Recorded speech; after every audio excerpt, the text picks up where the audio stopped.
You're listening to A Chapter a Day, a daily podcast. The Bible comes alive as we read a chapter out loud each day. Hello, everyone. So I'm so sorry I missed you yesterday for a chapter a day. I was under the weather, seriously bad, and got home super late from the hospital and didn't realize that I'd completely missed my chapter a day. So I am today going to read 2 Samuel chapters 21 and 22. Here's what they say, chapter 21 of 2 Samuel. During the reign of David, there was a famine for three successive years. So David sought the face of the Lord. The Lord said, "It is on account of Saul and his blood-stained house.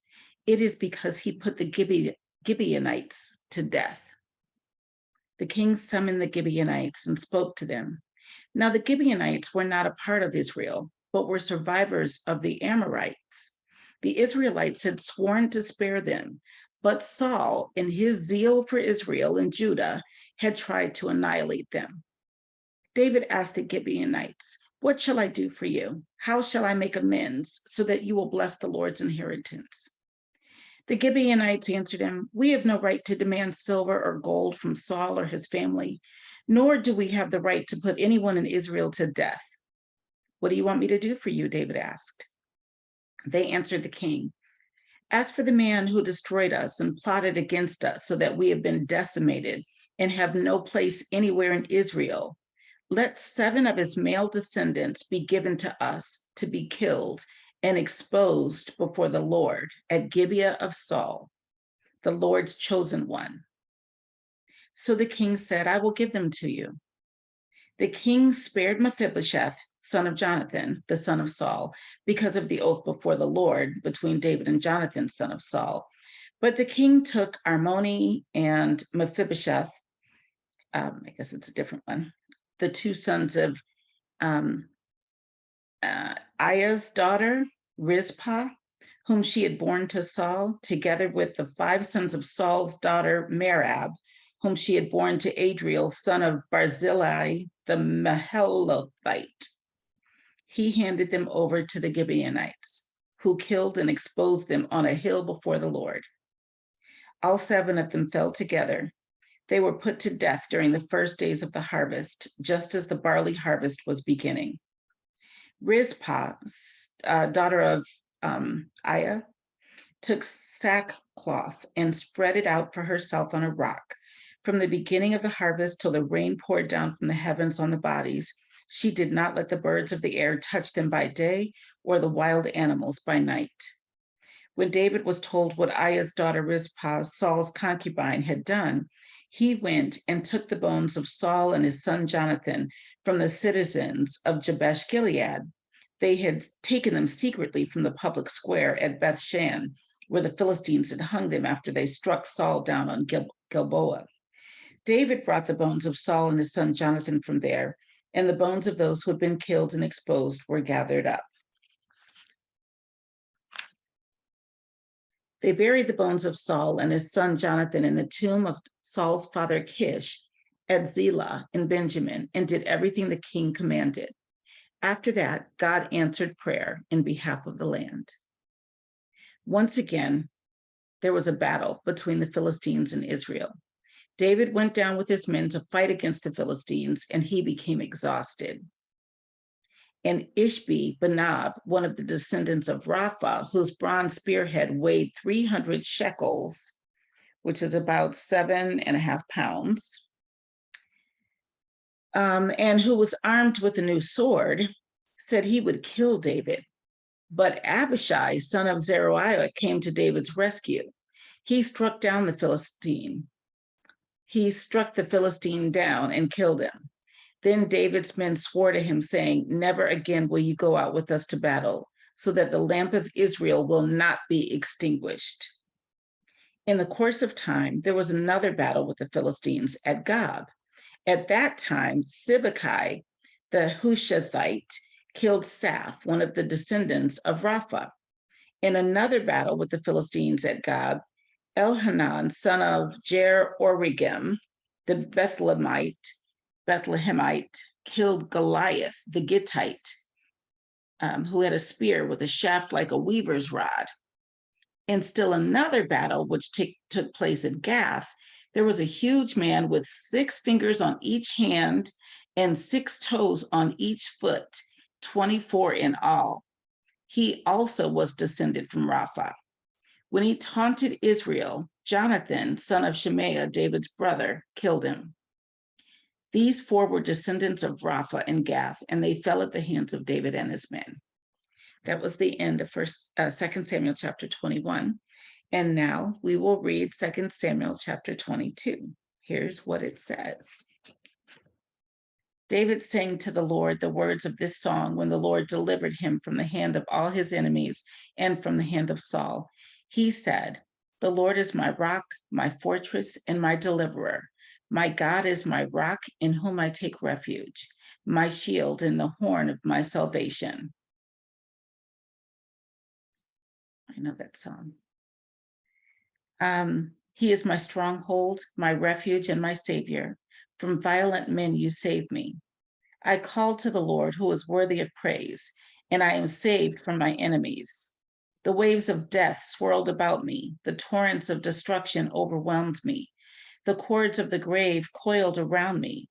The snares of death confronted me. In my distress, I called to the Lord. I called out to my God. From his temple, he heard my voice. My cry came to his ears. The earth trembled and quaked. The foundations of the heavens shook. They trembled because he was angry. Smoke rose from his nostrils. Consuming fire came from his mouth. Burning coals blazed out of it. He parted the heavens and came down. Dark clouds were under his feet. He mounted the cherubim and flew. He soared on the wings of the wind. He made darkness his canopy around him, the dark rain clouds of the sky. Out of the brightness of his presence, bolts of lightning blazed forth. The Lord thundered from heaven. The voice of the Most High resounded. He shot arrows and scattered the enemies, bolts of lightning, and routed them. The valleys of the sea were exposed, and the foundations of the earth laid bare at the rebuke of the Lord, at the blast of breath from his nostrils. He reached down from on high and took hold of me. He drew me out of deep waters. He rescued me from my powerful enemy, from my foes who were too strong for me. They confronted me in the day of my disaster, but the Lord was my support. He brought me out into a spacious place. He rescued me because he delighted in me. The Lord has dealt with me according to my righteousness. According to the cleanness of my hands, he has rewarded me. For I have kept the ways of the Lord. I have not done evil by turning from my God. All his laws are before me. I have not turned away from his decrees. I have been blameless before him and have kept myself from sin. The Lord has rewarded me according to my righteousness, according to my cleanness in his sight. To the faithful, you show yourself faithful. To the blameless, you show yourself blameless. To the pure, you show yourself pure. But to the crooked, you show yourself shrewd. You save the humble, but your eyes are on the haughty to bring them low. You are my lamp, O Lord. The Lord turns my darkness into light. With your help, I can advance against a troop. With my God, I can scale a wall. As for God, his way is perfect. The word of the Lord is flawless. He is a shield for all who take refuge in him. For who is God besides the Lord? And who is the rock except our God? It is God who arms me with strength and makes my way perfect. He makes my feet like the feet of a deer. He enables me to stand on the heights. He trains my hands for battle. My arms can bend a bow of bronze. You give me your shield of victory. You stoop down to make me great. You broaden the path beneath me so that my ankles do not turn. I pursued my enemies and crushed them. I did not turn back till they were destroyed. I crushed them completely. and they could not rise. They fell beneath my feet. You armed me with strength for battle. You made my adversaries bow at my feet. You made my enemies turn their backs in flight, and I destroyed my foes. They cried for help, but there was no one to save them. To the Lord, but he did not answer. I beat them as fine as the dust of the earth. I pounded and trampled them like mud in the streets. You have delivered me from the attacks of my people. You have preserved me as the head of nations. People I did not know are subject to me, and foreigners come cringing to me. As soon as they hear me, they obey me. They all lose heart. They come trembling from their strongholds. The Lord lives. Praise be to my rock. Exalted be God, the rock, my Savior. He is the God who avenges me, who puts the nations under me, who sets me free from my enemies. You exalted me above my foes. From violent men you rescued me. Therefore I will praise you, O Lord, among the nations. I will sing praises to your name. He gives his king great victories. He shows unfailing kindness to his anointed, to David and his descendants forever. That was 2 Samuel chapter 22. I will see you tomorrow for a chapter day.